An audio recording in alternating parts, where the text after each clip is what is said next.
Bismillahirrahmanirrahim. Assalamualaikum warahmatullahi wabarakatuh.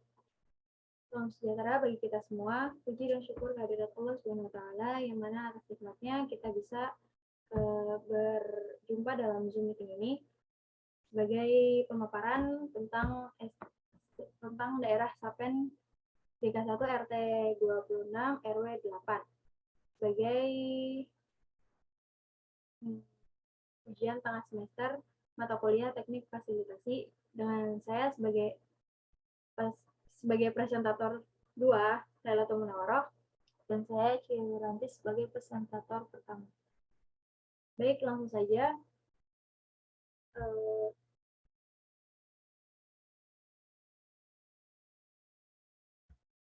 Presentasi ini dimulai dari cerita bahwa kami mewawancarai tokoh masyarakat di daerah sekitar tempat tinggal kami di Jogja ini. Langsung saja identitas narasumber akan dipaparkan oleh Eci. Terima kasih. Saya akan menyampaikan tentang identitas narasumber. Narasumber kami yaitu Ibu Suharti Supomo yang berumur 70 tahun.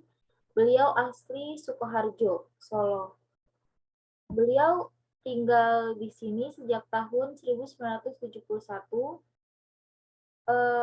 dan beliau mengikut suami yang bekerja di BKKBN Timoho sebagai pegawai dan Bu Pomo bekerja di BKKBN juga tapi di bagian kantin selama 30 tahun. Bu Pomo tinggal bersama anak pertamanya, menantu, dan 3 cucu. Sehari-hari pekerjaan Bu Pomo itu sebagai pekerja sosial, yaitu Ketua Posyandu, operasional PKK, lalu juga ada pengelola bank sampah, Ketua Pokja atau kelompok kerja, dan Bunda Pokja PAUD. Pada tahun 1986, beliau terjun ke PKK, dan itu termasuk PKK terlama. Beliau sebagai Ketua Apsari, yaitu program pengurus KB. Jadi Apsari itu sebelum adanya PKK. Lalu beliau mendapatkan penghargaan dari wali kota, bahkan Sri Sultan.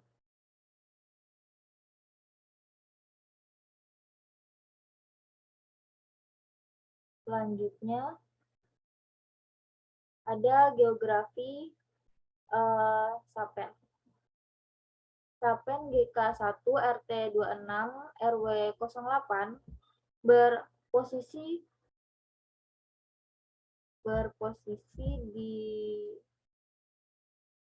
di Kelurahan Demangan,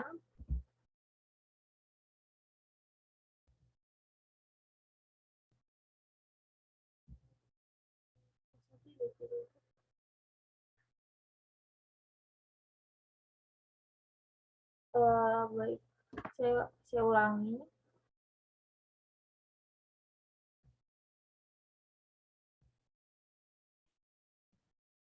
Selanjutnya ada geografi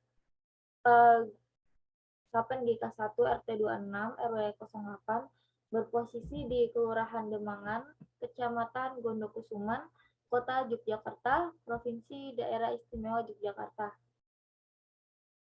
yang merupakan wilayah yang lumayan padat penduduk dengan lokasi di dekat perlintasan kereta api dan juga lingkungan kampus Universitas Islam Negeri Sunan Kalijaga, Yogyakarta.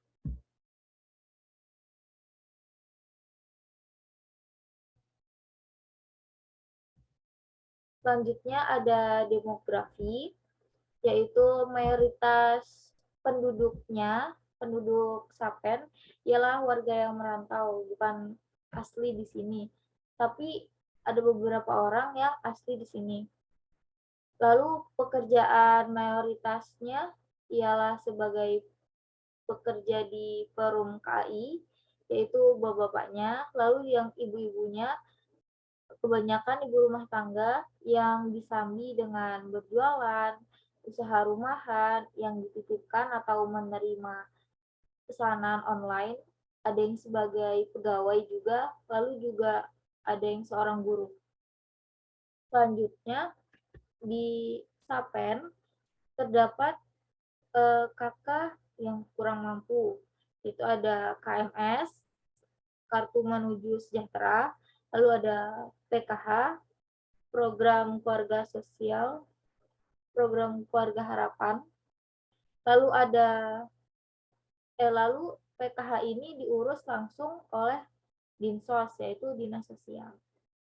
Selanjutnya, kebiasaan masyarakat pada tahun kurang lebih 1985 itu kegiatannya hanya kumpul-kumpul dan tidak ada kegiatan yang benar-benar sosial gitu selain kumpul-kumpul biasa. Lalu mindsetnya masyarakat itu lebih modern dan lebih maju dan banyak kegiatan yang masyarakat yang sekarang.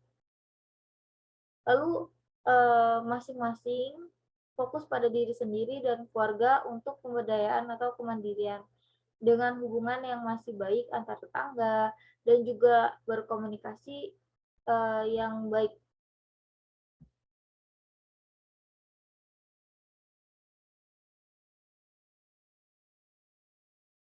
Lalu selanjutnya ada contoh kegiatan masyarakat yang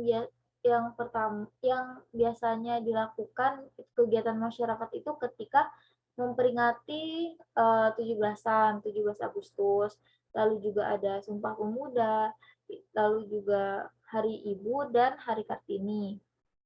Nah, bentuk kegiatannya itu yang kalau kegiatan Sumpah Pemuda itu panitianya itu di sini tidak ada semacam karang taruna itu tidak ada, akan tetapi kepanitiaannya itu diambil secara otodidak dan semua masyarakat itu berpartisipasi dan bersedia menjadi panitia. Misalnya kayak kamu ditunjuk menjadi ketua kayak gitu, jadi langsung menerima, nggak yang menolak atau dengan alasan apa.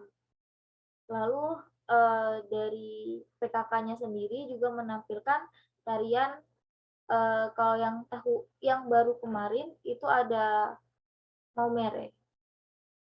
Lalu kegiatan lainnya itu ada kegiatan keagamaan yang biasanya dilaksanakan di masjid.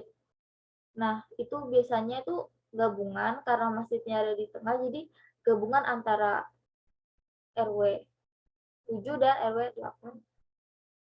Lalu biasanya tuh diselenggarakan seperti zakat, maulid nabi, dan lain sebagainya.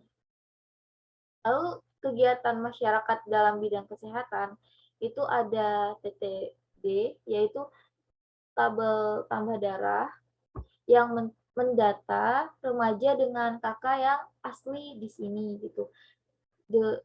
Itu ada nama dan nicknya. Kalau misalnya di daerah Sapen kan banyak banyak mahasiswa. Nah, mahasiswa yang bukan asli di sini, hanya perantau itu nggak dapat TTD. Lalu ada juga pencegahan stunting yang biasanya yang kayak gitu disalurkannya oleh puskesmas atau juga dari persekolah-persekolah.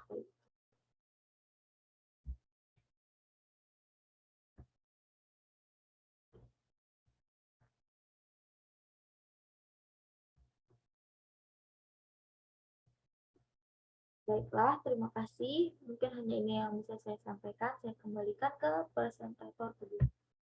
Baik, terima kasih kepada Mbak Ici yang telah menjelaskan pengantar kita mengetahui keadaan geografis dan demografis warga Sapen GK1 RW 8. Saya melanjutkan membahas tentang kebudayaan tradisional dan adat istiadat. Adat istiadat di sekitar lingkungan sini itu sudah jarang, tapi masih ada beberapa yang menggunakan adat istiadat tersebut, terkhusus untuk acara kehamilan, kelahiran, kematian, atau naik pangkat itu biasa dilakukan dengan syukuran pengajian saja, dengan ya, berbagi makanan seperti itu.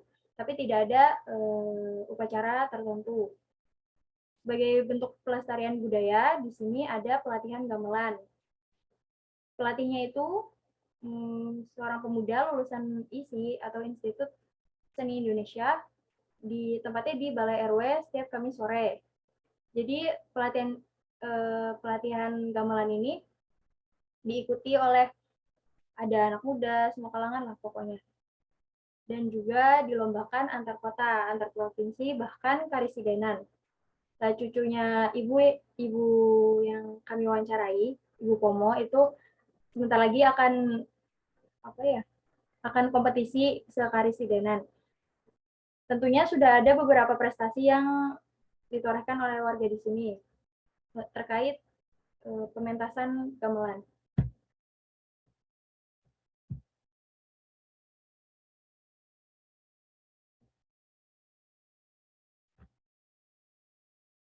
Lanjut kita membahas aset. Dalam potensi wilayah perkotaan seperti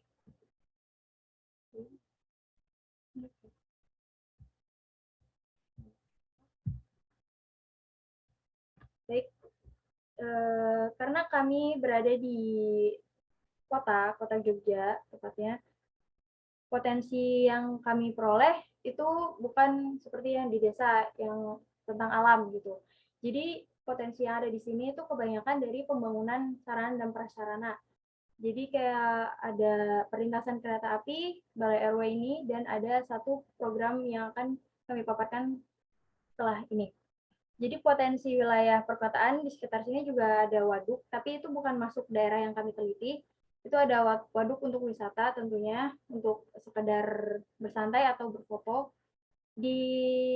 Yang masuk ke dalam wilayah yang kami teliti ini, itu ada perlintasan kereta api. Biasanya di pinggiran rel itu banyak terdapat kuliner, wisata kuliner. Banyak yang membuka toko warung kuliner di situ.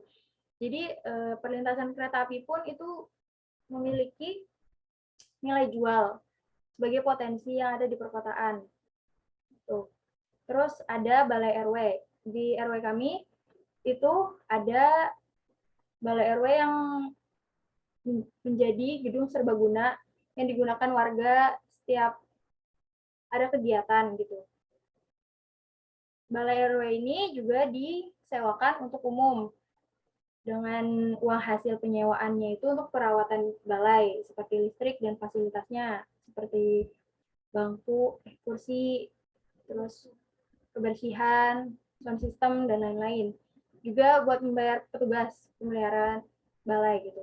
Dan ada tanggal tetap di balai ini untuk tidak bisa digunakan untuk umum. Itu ada tanggal 12 digunakan untuk kegiatan posyandu dan tanggal 10 untuk pertemuan lansia.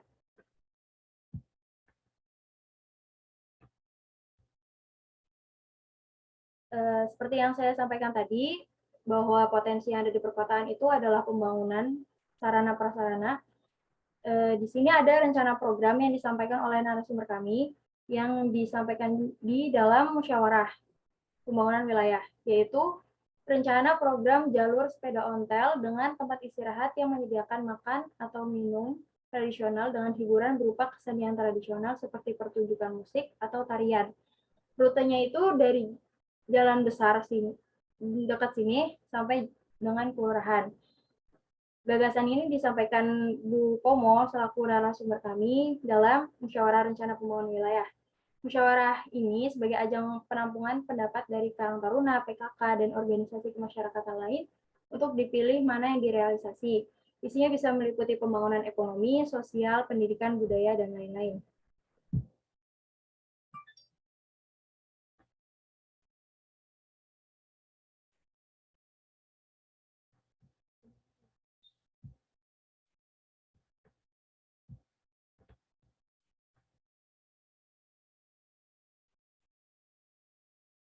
Ya, Setelah dari pemaparan kami, dari identitas narasumber, kondisi masyarakat, geografi, dan kegiatannya, bertemulah kita dengan kesimpulan bahwa dari pengamatan narasumber kami, masyarakat sekarang lebih baik dengan masing-masing bisa memenuhi kebutuhannya, walau tidak sering berkumpul bersama, akan tetapi yang penting komunikasi dan kerukunannya masih baik. Walau masyarakat dulu kerukunannya ditampilkan dengan sering berkumpul untuk sekedar mengobrol, akan tetapi masyarakat tidak berpikiran maju gitu, karena kayak udah ibu rumah tangga tuh cuma mengurus hal-hal kebutuhan rumah dan tidak menambah keuntungan keluarga gitu. Sekarang kan bisa ditambah skill gitu. Walaupun secara individual, masyarakat sudah dipandang mandiri atau berdaya dengan tidak membiarkan waktu yang terbuang sia-sia, mengisinya dengan berbagai kegiatan rumah dan juga usaha. Akan tetapi, untuk guyup rukun dan menambah skill para warga masih mau mengadakan kursus atau pelatihan atau demo masak contohnya yang diikuti antusiasme dan sebagai wadah juga untuk bisa menambah kemampuan usaha untuk keuntungan atau pemasukan keluarga. Ya, sekian pemaparan dari kami. Semoga pemaparan yang kami sampaikan bisa diterima dan juga dari data-data yang kami kumpulkan ini semoga mendapat gambaran bahwa desa ini tuh kami mengambil kesimpulan bahwa desa ini sudah maju dengan orang-orang yang bisa mandiri, memenuhi kebutuhan hidupnya sendiri, akan tetapi masih bisa diberdayakan dengan pembangunan sarana dan prasarana lain.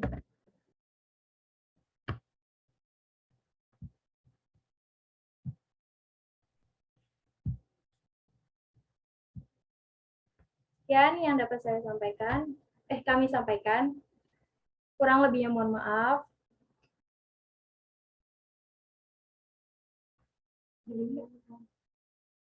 Baik, terima kasih. Wassalamualaikum warahmatullahi wabarakatuh.